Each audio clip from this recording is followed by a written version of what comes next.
فعالیت شمار وکیلان پارلمان قرقیزستان وابسته به وضع منطقه مرزی بادکند تنقید کردند. شما چی توضیح دارید؟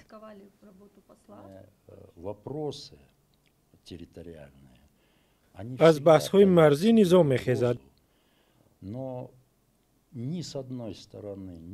نه تاجیکستان و نه قرقیزستان برای تشدید اوضاع تصمیم سیاسی نگرفتند.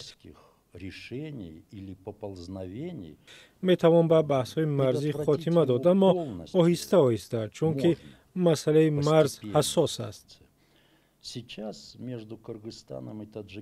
حالا تاجیکستان و قرقیزستان در مرحله دیگر قرار دارند و مناسبتشان حسن است. ما جنجال‌های مرزی را کم کردیم. پر از بین بردن این بحث‌ها غیر امکان است. کسی هم نمیتواند این ضمانت را بدهد، اما مناسبت آدمان را در دهات و شهرک‌ها باید توسعه بدهیم. همین روند وجود دارد. در پارلمان ما دپوتات‌های هستند که نمیخواهند به عمق مسئله برسند. حساس بودن بحث‌های مرزی را درک نمی‌کنند. فکر میکنند که با خدا سلام علیک میکنند و یا به ریشش دست میزنند. این مسائل بسیار جدی است.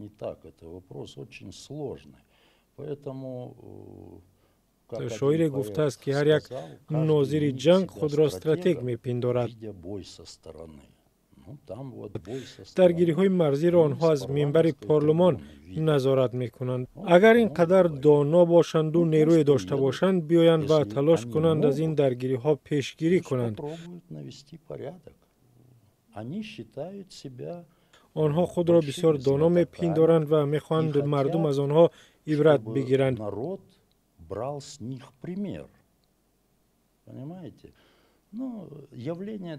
این یک ظاهرات معمولی در قرقیزستان است.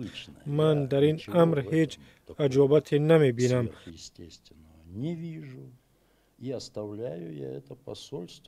من زمانی از وظیفه سفیری می روم که دو کشور معامله های قانونی دارند.